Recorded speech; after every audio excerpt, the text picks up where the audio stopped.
It's time for the Parent Memoirs.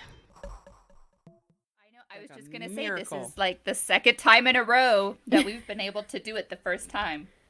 Woohoo! We're making progress. We're Right. finally figuring It's this only shit been, out. A year. right? How many years? Well, a year Yeah, since we've that's been true. doing it on here. Like, good Yes. Lord.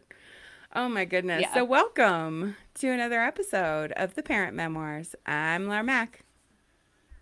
I'm Jessica. Nope. Balls. Jessica. Sorry. I got thrown off by the waffle snatch. I'm Jessica James. Oh my God. So for those of you who don't know at home, on this little recording program we use to record remotely, you can put in like your screen name basically, and she typed in waffle snatch, which I commented on when we first jumped on here, and then when I just said my name, she can see her own screen name on there, and it threw her off.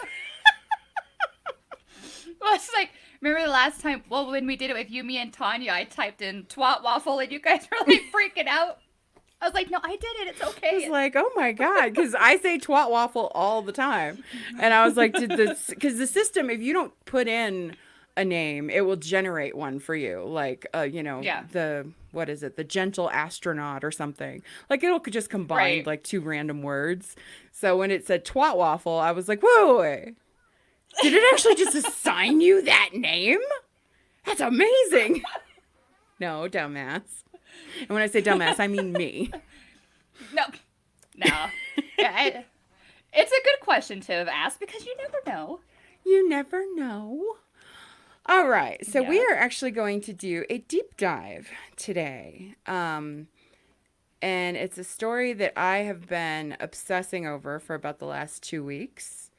Because Tanya and I didn't get to record. She wasn't feeling good this morning. I'm actually going to put this out as a bonus episode on Q as in Cucumber because we haven't posted anything there for a little bit. It's just been, Tanya hasn't been feeling good. I've been super busy. We just have not Yep. gotten that far. Oh my God. So, we are going to do this deep dive today. And I found this story. I'm going to post the sources that I used for it all in the description box.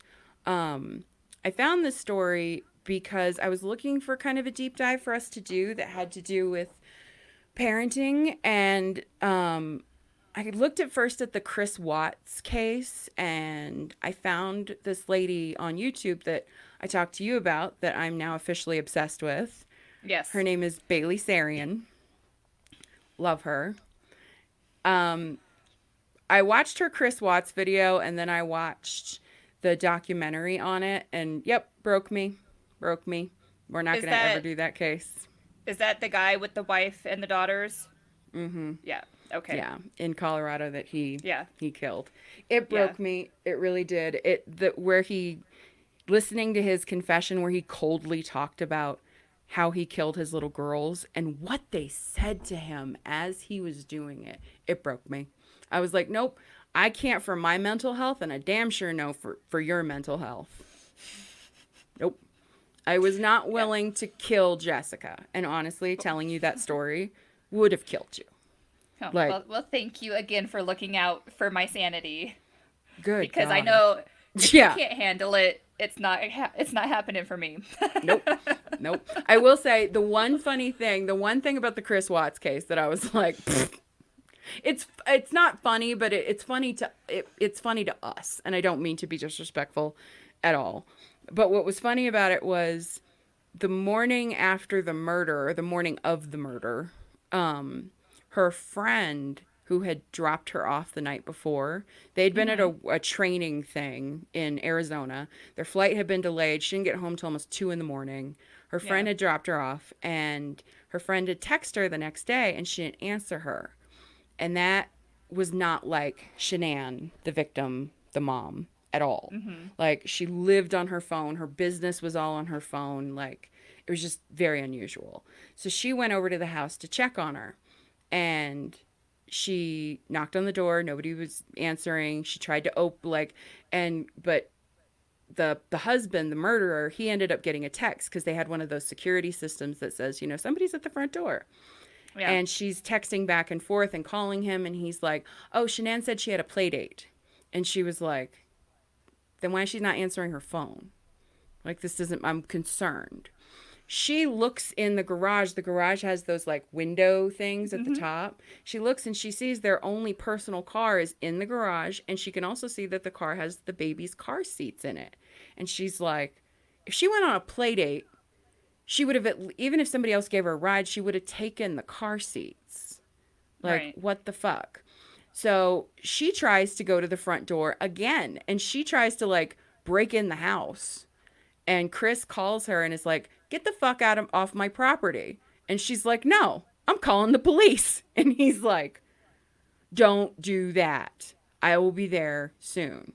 Hangs up. She calls Shanann's doctor because she was supposed to have a doctor's appointment that morning, and somehow cajoles them. I don't know how the fuck she got them to tell her, because that feels like a HIPAA thing, but they told her she didn't show up for this doctor's appointment.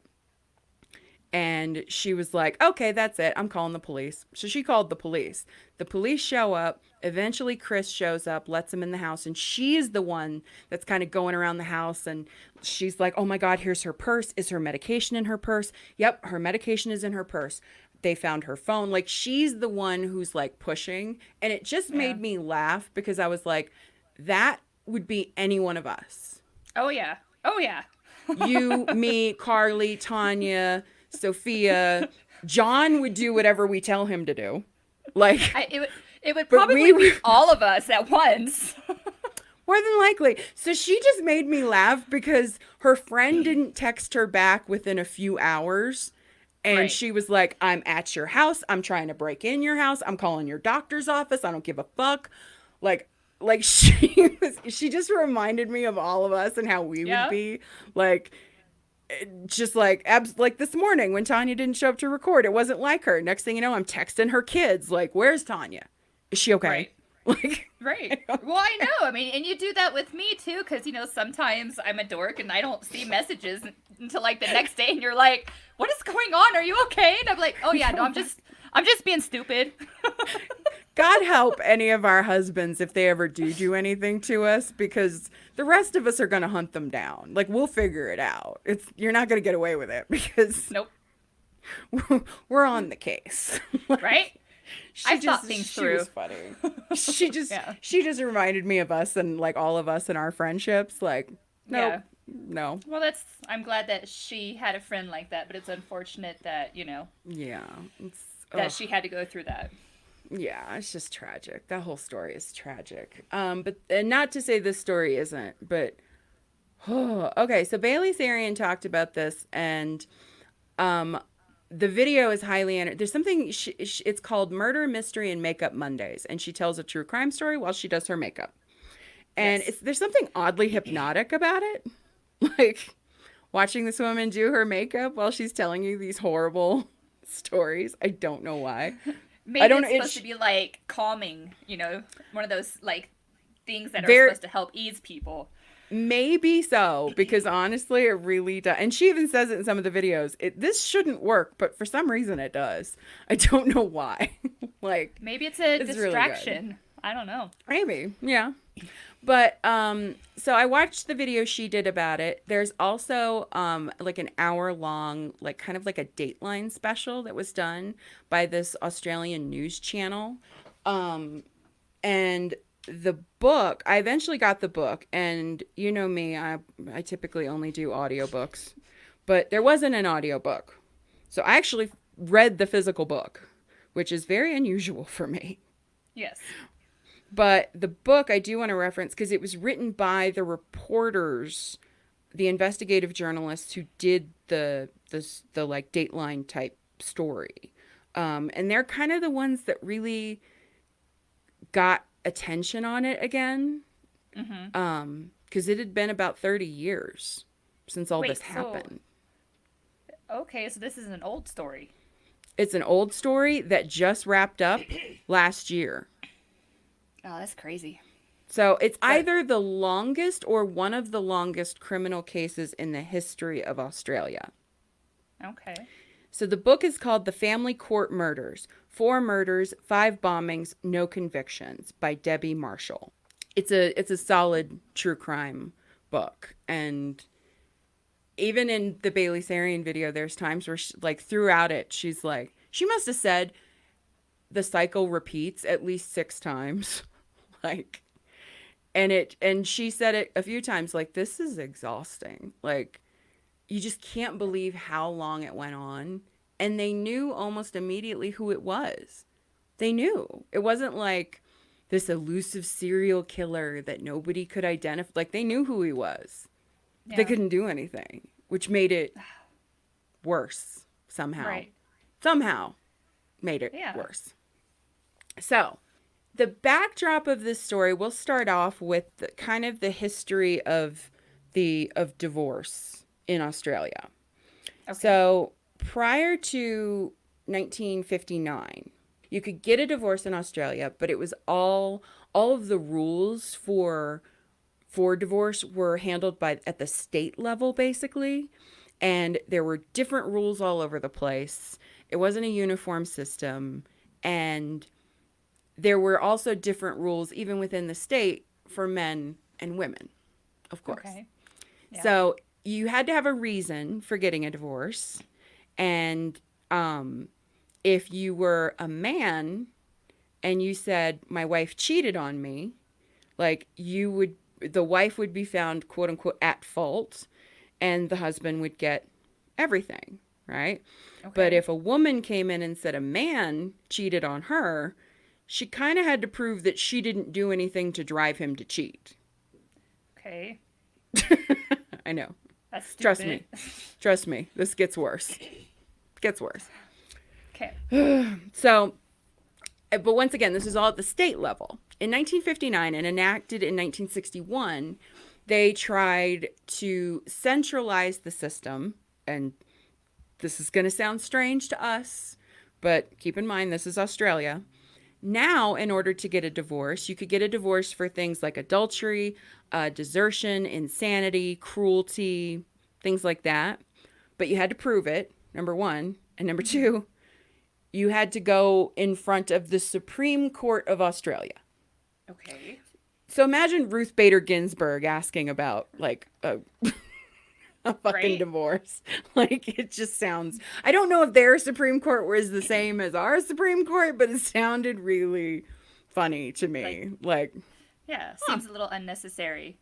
A little bit. Plus, it was expensive. Right. Plus, it was expensive because you also had to prove it. If your spouse was cheating, you had to hire a PI to follow them and, like, get pictures and shit. Plus, everything had to be done out in public. So it was embarrassing. As, like, even if you did have the time and money, did you really want to, you know, have your dirty laundry aired for the whole, you know, country to see?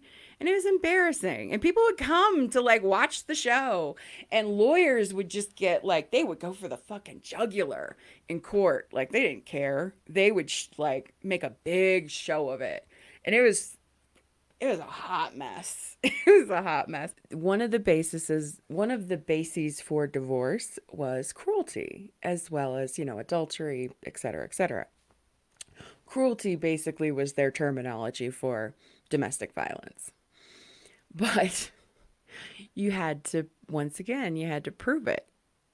So one woman came in and she was accusing her husband of beating her.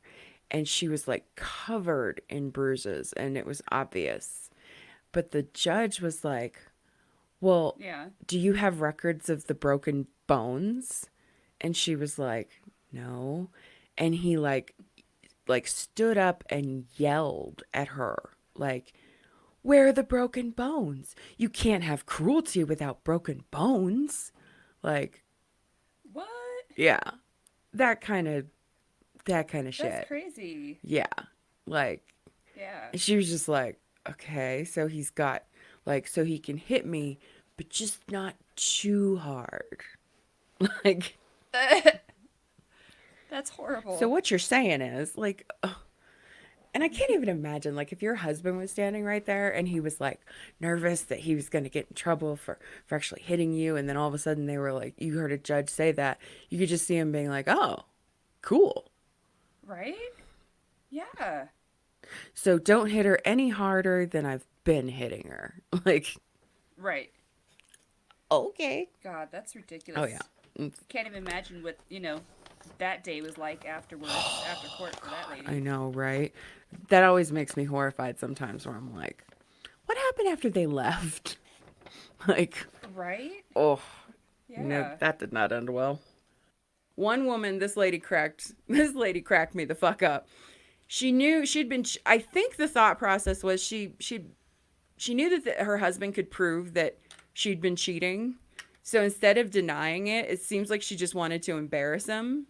So her lawyer, I just want to stress that, her lawyer hands a list to the judge of all of the men that she cheated on her husband with. And the judge says, is this list accurate? And she goes, no. And he's like, oh, well, what's wrong with the list? And she's like, oh, there were a lot more men than that. I was like, oh, damn. She didn't give a fuck. So this was just a hot mess. So in 1974, I believe, or 1976, can't remember which one. I'm not seeing it in my notes here. Yeah, the Family Law Act of 1976. It allowed that the federal government could hear divorce cases in a special court that they created called the Family Court. And no longer did it have to be in public.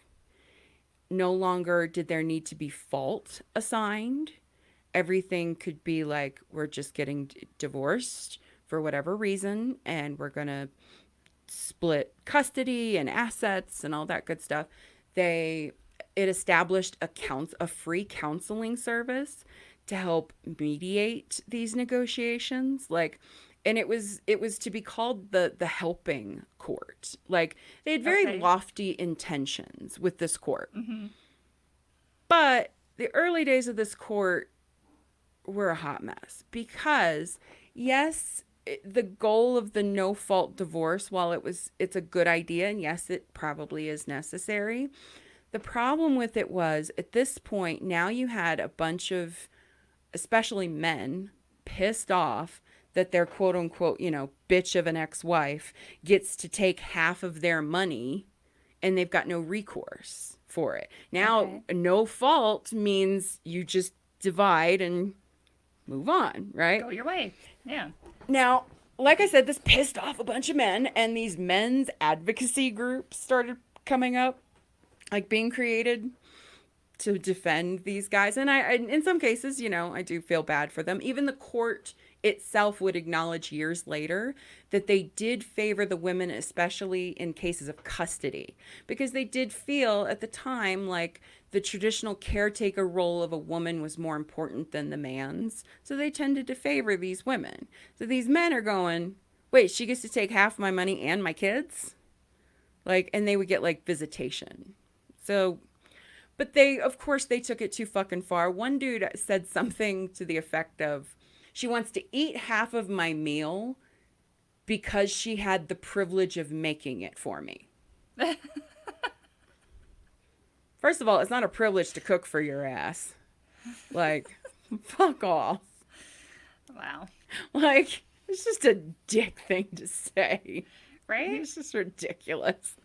So, security was bad in the court. There were fights breaking out. Women would show up to get restraining orders, and abusive husbands would show up. And next thing you know, there were fights. And I mean, it was a bit of a mess. And the informality of the court also didn't seem to help, especially with the men, because the judges didn't wear robes or anything. So because of that, there seemed to be this kind of lack of decorum. They really wouldn't give a shit that you were the judge. You looked and were dressed just like them, and they felt a lot more comfortable just kind of being like, fuck you, to the judge. Right.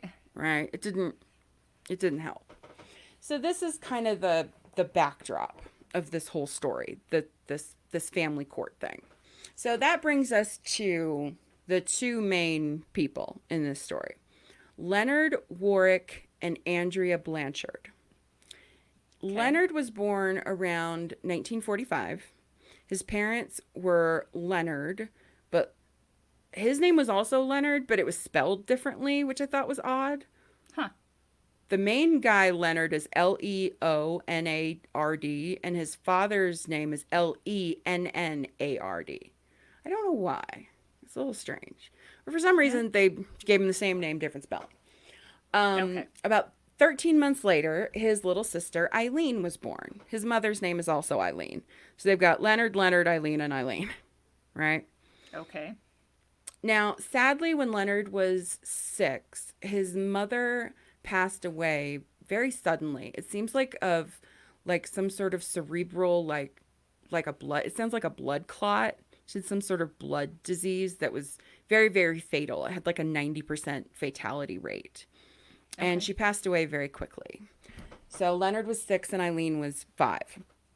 Now, this was also a time in Australia where the economy wasn't doing that great and they were rather poor.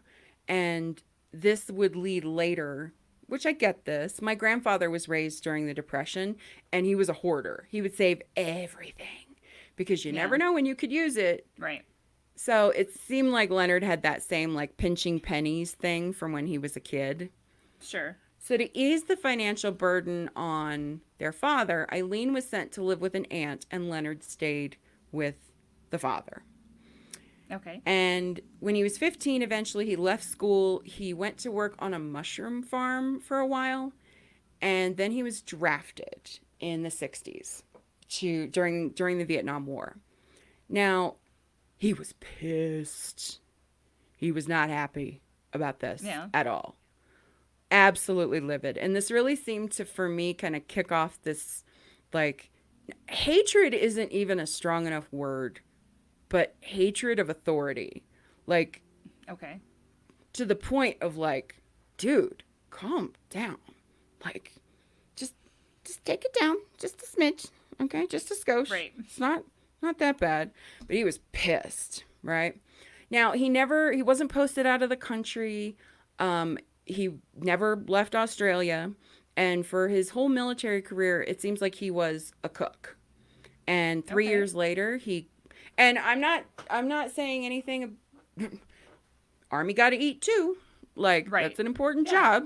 Okay. Right. But it is important later on that all he did in the military was he was a cook. Okay. 3 years later, he was discharged and eventually he became a firefighter. Okay. Now that brings us to Andrea Blanchard, his soon-to-be wife. She was born around 1950. I couldn't find their exact birthdays, but she was born to her father, Leslie, and her mother, Marjorie. Fuck Marjorie. Okay. Just a malignant, narcissistic bitch. Now you're going to relate to this family a little bit because they had Loretta, the oldest girl, Judy, the middle girl, Andrea, the baby girl, and then they finally got their boy, Stephen. Nice. They finally got their little boy. And awesome. he was as the baby boy, he was absolutely just doted on and spoiled by his sisters and like, Oh, yeah. yeah. But Marjorie was just this complete narcissist. I won't tell too many stories about her because honestly, they really upset me. It wasn't like physical abuse. It was just, she was a slut. Okay. She would openly cheat on their father. Every night she would get dressed to the nines and leave the house and go meet up with her current lover, a lot of times a married man. She would disappear for days, weeks, sometimes years, and Leslie just waited for her. He was just this hardworking, simple, life-loving dude that just loved her. And yeah. That's sad. Poor guy. Yeah. Now, eventually, Loretta, the oldest girl, she gets married and leaves. And it seems like she was just like, I just need out of this. Like, I don't want to I don't want to take care of these kids. Like, Right. fuck this. So she leaves. Judy, now the oldest girl, she steps in and really it becomes the primary caretaker for Andrea and Stephen. Okay. Now, Andrea and Leonard were set up on a blind date in 1970. She was 18 and he was, like I said, about 5 years older. And according to her, it was just like, it was love at first sight. Just absolutely fell in love super quick. About 4 years later, in October of 1974, they get married. They didn't take a honeymoon. They stayed the night at a local motel, and the next day they moved into their new home that they had like been scrimping and saving and pinching their pennies for the last few years to purchase. Okay. And it was kind of out there a little bit in the boonies. The way that they describe it in the book is that this house would become Leonard's fortress and Andrea's prison. Oh, okay. Because soon after the wedding, he became violently abusive. And he was always very like possessive in the relationship, but it got worse. Like she wasn't allowed to see her friends, her family. She would be locked in the house. Like you had to have the keys to get out of the house. Wow. He would just walk in the house having a bad day and just start beating the crap out of her. Like her family showed up on her birthday with a cake and he refused to let them in the house. Would just show up at her job just to check up on her. Right. And eventually she left him. She screwed up the nerve and she left and she went to her father's house. Now, Leonard wasn't too happy about this. And he basically stalked her to get her to come back. And eventually threatened her father, who she adored. And was like, I could kill your father at any time, basically, if you don't come back to me. I'm going to actually put a link to some resources for victims of domestic violence as well in the description of this episode because, and I don't want to see one fucking comment about, well, why did she go back? Fuck you. If you've not been in her shoes, if you haven't been in an abusive relationship, you don't know. Like, right. I feel bad, especially her decisions later. If I see one fucking comment criticizing her, I will flip the fuck out. Like, I will freak out. Okay. So she goes back and she finds out that she's pregnant a little bit later. And even during her pregnancy, like he did something to her during her pregnancy that I was like, oh, sir, how dare you? One day she was 7 months pregnant. They were at a mall or some sort of like shopping center or something. And her and Leonard ran into her sister and her husband. And she stopped for like 10 seconds. It was just a sheer coincidence. She stopped for like 10 seconds just to say hi to them. And when she turned around, Leonard left. He took the car and went home. Stranded her. She's 7 months pregnant. She had to scrounge around in her purse to find change for the bus. She rides this bus all over town until finally it gets close enough to her house that she gets off, but has to still walk a good distance to get home. Once again, 7 months pregnant. Finally gets to the house, but he wouldn't let her have keys to the house. And he locked her out and refused to let her in the house. All because she said hi to her sister in passing. Right. So finally she tells it, she's like, you open this fucking door or I'm going to scream the walls down. Like, so he opened the door, pulled her in the house, and beat the fucking shit out of her. She eventually gives birth to Trudie, little Trudie, on June 22nd of 1978. And the abuse continues. Eventually one night, it gets really, really bad. And she manages to snatch the keys while Leonard is out of the room, unlocks, because once again, she's locked in the house. Right. She can't take Trudie with her because he fucked up her arms so badly she can't lift her. But she manages to get out of the house, runs to like one of those like emergency call boxes that you see on the side of the road. Yeah. Calls her sister. Sister comes to get her. Eventually they get Trudie and she files for divorce. Okay. So this is 1979 when they file for divorce. And she seeks full custody of Trudie. And when Leonard finds this out, he pretty much loses his shit and tells her that he's going to get Trudie at all costs. Like, nothing and no one is going to get in his way. Right? Okay. So the interim order that the court issues in the family court that she gets full custody for now. It's a temporary order just while they're working shit out, right? Yeah. But Leonard can stay living in the home, but she gets Trudie, right? But Leonard had visitation like twice a week. Okay, fine. And the judge also says that Leonard has to abide by the terms of a restraining order that Andrea had taken out against him. The first judge's name is Justice David Opus, and we'll get back to him. Leonard doesn't follow the rules at all. Of course. Despite having all these, of course, exactly. Despite having all these rules for Andrea when she was there, like, he would just show up at Trudie's school whenever the fuck he wanted and just take her. Just take her. He would keep her well past the time that he was supposed to return her. It was a mess. And there was a point where there was a day he was supposed to bring her back. She didn't have her own car, so she couldn't just drive over and get her, but he wasn't bringing her back and he wasn't answering the phone. So she freaks out. She's getting truly, truly worried. So she calls her little brother, Stephen. Now, at this point, Stephen is a grown-up.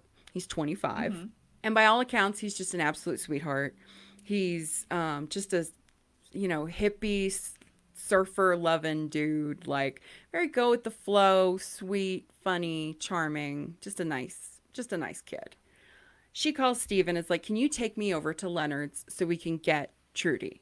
And he's like, absolutely. Takes her over there. He tries to mediate the situation. He goes up to the door. Leonard is this asshole that if he opened the door and you were standing there, or if he answered the phone when you called, he wouldn't say anything. He would just wait for you to respond. I did you a favor by picking up the phone. Right. You can speak first. God, he's right? I'm telling you, by the time I was done watching Bailey Sarian's video, I will never hear the name Leonard again without thinking, fucking Leonard. You will never hear the name Leonard again and not say fucking Leonard. Right. Ugh. So fucking Leonard opens the door and Stephen is like, look, we just want the baby. We're not here to cause trouble. And he tells him the court isn't going to really look favorably on you if your goal is to get her back. If you're already not following the rules, that's not going to help you. Just give the baby back. He just slams the door in their face. So Andrea ends up having to alert the family court that he's not giving Trudie back. And it takes a few days, but eventually they get her back.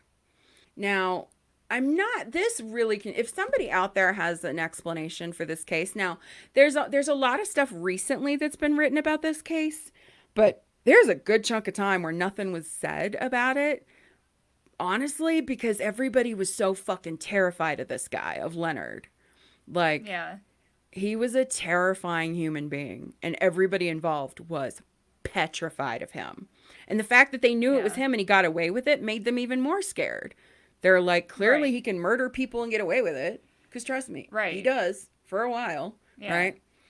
But for some reason, all of the sources that I read kept saying that it was true. They were celebrating Trudie's second birthday, but this happened on February 22nd. And her birthday is June 22nd. So I don't know why they kept saying, they were celebrating her second birthday. I'm like, her unbirthday? Her 6-month birthday? What are we talking about here?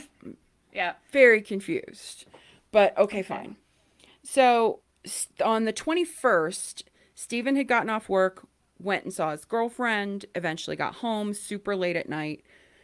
Was always quiet when he came in the house super late because Trudie adored him. She was his little shadow. Uncle Stevie. And if Andrea woke up, Trudie was going to wake up, and then Trudie would want to spend time with him. So he was always just very, very quiet. He comes into the house and goes to sleep. The next morning, Andrea wakes up. She checks in his room. He's not there. She thinks, he probably just stayed over at his girlfriend's house, because this house, Stephen is living there, Andrea and Trudie are living there, and Leslie, their father, is living there. They all live together. Now, Leslie was out of town on holiday at this point. Okay. So she checks on Stephen. He's not there. She doesn't really think too much about it. A little bit later that day, though, his work calls and says, Stephen didn't show up for work. And that's very unlike him. So she was like, uh-oh, something's wrong. So she goes to look in his room, and she notices that his wallet is sitting there. And she's like, uh-oh, something is wrong. Right. So she calls the police. They file a missing persons case. And for like a week, everybody is looking for Stephen, and nobody knows where he is. The police find a little bit of like blood spatter on the wall behind the bed. Okay. And they also notice that his blankets are missing. And they're like, okay, what happened? But there's such a little amount of blood that they're thinking maybe he's just okay somewhere. Like, right. We don't know. Now, about a week later, a couple of friends are boating at a place called Jerusalem Bay at Cowan Creek. And they see what they think is a mannequin or a dummy floating in the water. And it turns out it was a real body. And unfortunately, it was Stephen. That's Stephen. Yeah. Yeah. He'd been shot in the head. And they think that how the killer kept the blood from like making a big giant fucking mess was he was found with like a plastic bag wrapped around his head. And they think whoever shot him used a silencer. Yeah. So they shot him with a silencer, immediately wrapped his head up to contain the mess, wrapped him up in his blankets, and carried him out of the house. Now, whoever had dumped the body had tied a rope around his neck along with a house brick, which apparently, I was like, they kept saying a house brick, not a brick. So I looked up what that is in Australia, and apparently it's a big ass brick. It's way heavier than what we would think. Like, it looked way bigger. I was like, okay. Right, because you say house brick, I think of like a little red rectangle brick. No, we're talking the brick that they were, it looked pretty big. Apparently the cops carrying these bricks like into the police station, like just carrying one at a time, they were getting winded. So I was like, this is a heavy ass brick. So he had one rope tied around his neck with a brick attached to it, and then another rope tied around his waist with like 10 or 11 bricks tied to it. Damn. And whoever had dumped him in the water clearly seemed to think that the bricks would be heavy enough to keep him down and that he would never be found.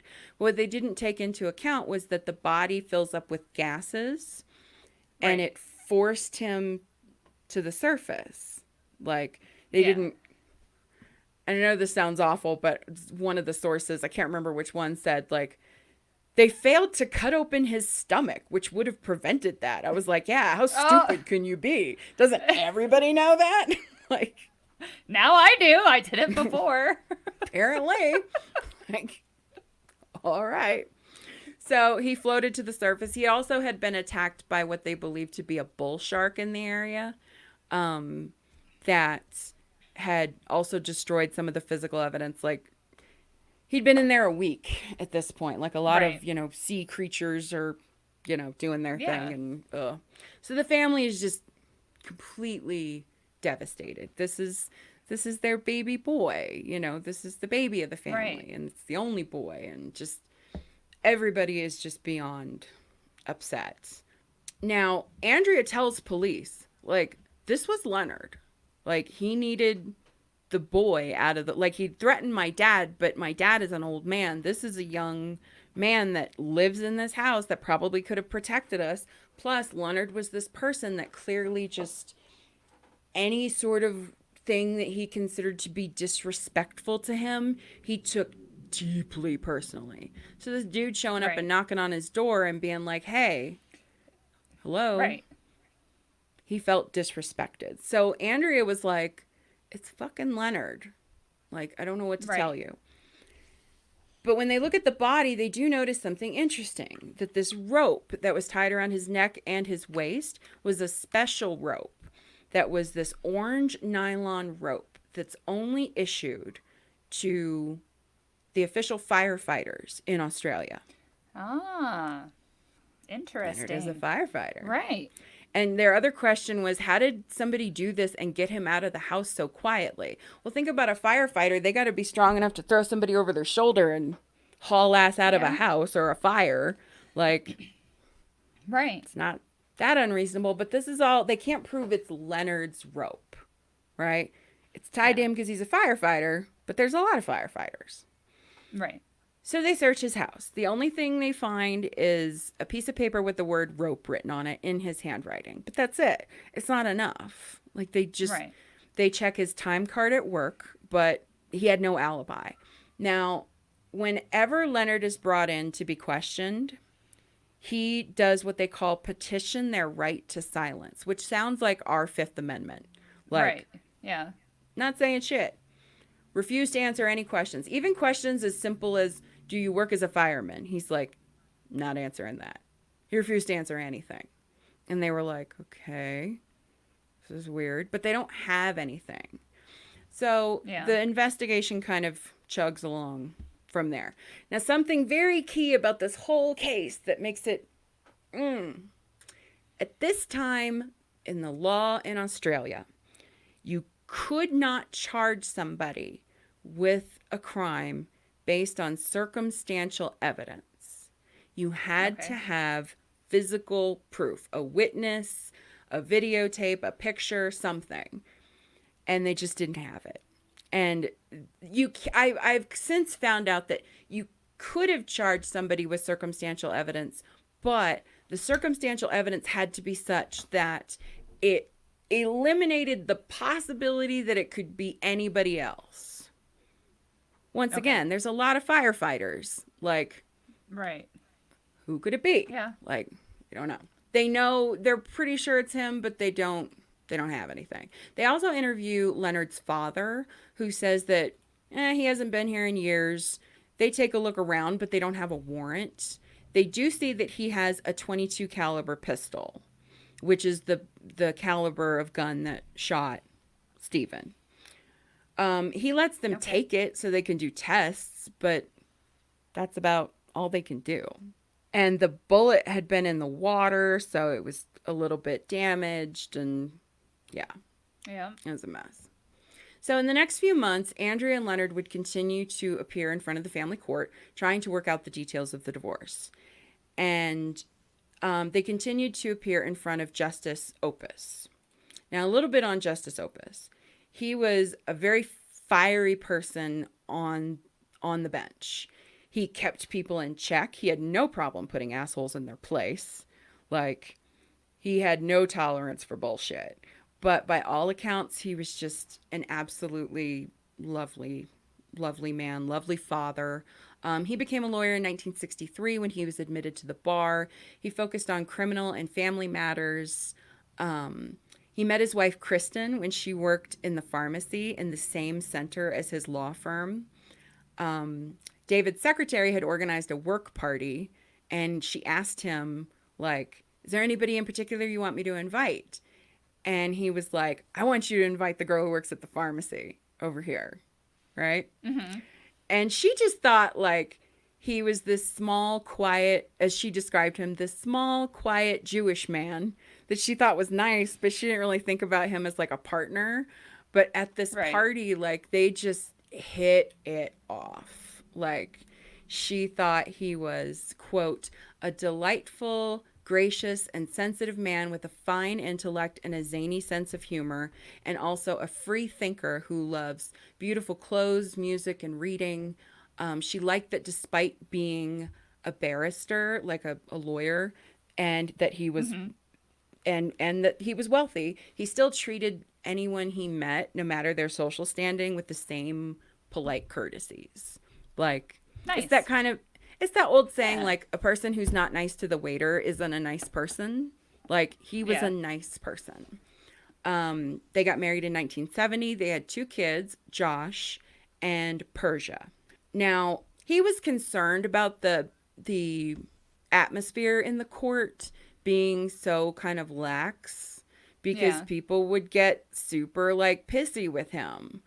And he wouldn't tell Kristen, like, details or names, but he did tell Kristen once that a man had threatened to, quote unquote, get him in court.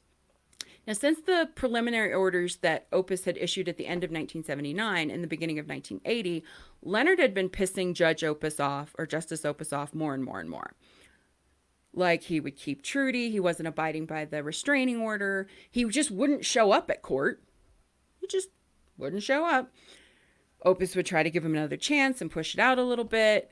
He refused to give Andrea her cot. I put that in quotation marks. I think that's what they call a crib. Oh, okay. And the progress report from the counselor from the little counseling center was not kind about Leonard. She pretty much was like, he's a dick. Like, this man is a dick. Like, so Opus had just about enough of his bullshit. So to punish Leonard, he actually stopped Leonard's visitation with Trudie. He was just like, get your shit together, or you can't see your daughter at all. That was in April. It looks like in May, I believe. He'd gotten his shit together a little bit, so Opus had kind of given him a little bit of his visitation back and had set their next court date for June 30th. After court, Leonard supposedly told Andrea, you're not going to have to worry about Judge Opus for long. And she was like, why? Is he going on holiday? Like, she didn't know. Right. And he's like, no, he just won't be there at, quote unquote, he won't be there at all. And she was like, don't know what that means, but okay.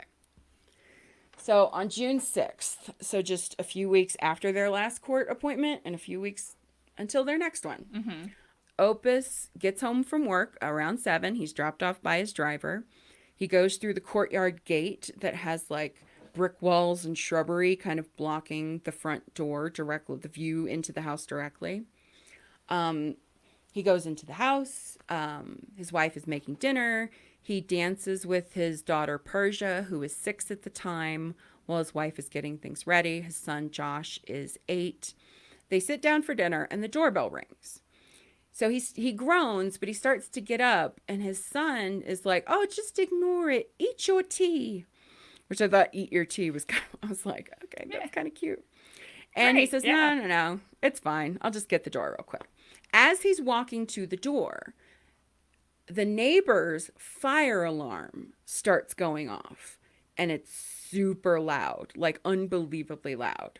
He goes to the front door, goes out to the gate, opens the gate, and somebody shoots him right in the abdomen, like just shoots him. They don't hear the shot because of the fire alarm, right? Right. So Kristen, after a while, she realizes David isn't coming back, and she's like, what's going on?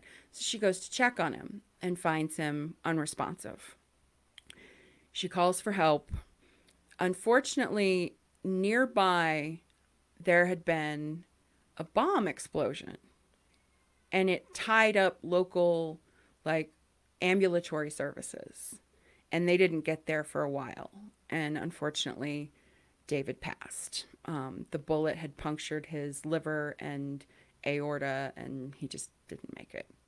Mm-hmm. They pretty much concluded that the bomb seemed to be purposeful, like a purposeful way to keep emergency services from getting to him. Yeah. Like, so between the bomb, the fire alarm, to distract from the gunshot and all that stuff, like, it was designed to ensure that he died. And not only that he died, here was the thing that kind of creeped me out about that. Not only that he died, but that he died slowly. Yeah. If that makes, like with Stephen, he shot him in the head and it was boom, done. He could have absolutely done the same thing with David Opus. Yeah. Yeah. But he chose to shoot him in the stomach or in the chest, right? Yeah. And it just, for me, I was like, that's extra creepy. Like, right. Well, yeah. Because that way he just bled out slowly while he laid there while everybody else was tied up dealing with bombs and stuff. Exactly. Like, it added to, like, it was a way to ensure that he died, but also to ensure that he suffered. And that was like... Right. Ooh. Right. That was thought out. Yeah, I know. You can't say that was a coincidence. Like, and Kristen is beyond devastated. Like, it's her husband and her kids saw this. Like, just Right. how awful. And what made it worse was the police initially focused on her. They're like, how was your marriage? And she was like, fuck you. Like, Right? oh my God. Yeah. She gets little to no support, either personally or professionally, from the court. She is horrified by the media coverage. These reporters, like, in her face, shoving these cards at her, like, with their information, with handwritten notes. Like, I know this is a difficult time, but call me for an exclusive interview. And she's like, Fuck you. fuck off. Right? This is my family tragedy. And you think I'm going to go the fuck away. She's very dignified in front of the press and in public. She holds her head high. But most of David's colleagues avoid her, like... And she's livid that anyone would think that she did this. And eventually she takes her... She's terrified that this person is going to come back, whoever this was. Right. And she's extremely protective of her children, as any of us would be. Right. She eventually leaves Sydney, never to come back, like, to live. She would come back later when they named a library after David. She would come back for court appearances, but yeah. Yeah. Just destroyed her. Ugh, it's just awful. The police slowly start to realize, though, that they're barking up the wrong tree with Kristen, and they focus on the court and his role in the court. But the issue is, this is a place where there are a lot of pissed off people, especially a lot of pissed off men. So narrowing down, like, a suspect list is difficult as hell, because there's a lot of pissed off people. So they start kind of working. I think they said they did over, like, 1,500 interviews. And they're, like, slowly That's crazy. crossing names off the list. Yeah, exactly. They're slowly starting to cross names off the list, but they get to Leonard, and when he comes in for his interview, immediately asks for a lawyer. And he's the only one that did that. And they were like, do you need a lawyer? Like, we just need an alibi to cross you off the list. And he maintains his right to silence, refuses to say anything. They do another search on his property, but they don't find anything. Again, they know that he was the subject of, like, the investigation into Stephen Blanchard's death, and Opus was killed also by a .22. But that's the only thing that kind of connects them. Now, there were witnesses that saw a man fitting his description running away, but it was dark, like, and they didn't know it was him in particular. Like, they just didn't have anything. I would assume that they would have been able to get ballistics off the shooting for that one, since, I mean... I didn't quite understand the ballistics, but what it sounds to me is like they never really found the gun. They found similar guns, but not the gun. Maybe they just didn't... I don't know if they just didn't have the technology at the time. I don't know. Maybe. This is one shiesty-ass mofo. Oh, it gets worse. He gets ballsy. He gets ballsy, dude. Ballsy as fuck. So when in the search of his home, though, at this point they're really suspicious of him. Right. But he won't talk. So they figure when they search his home, let's just find something. Anything we can arrest him on. So we can get his fingerprints and hopefully maybe get him to confess.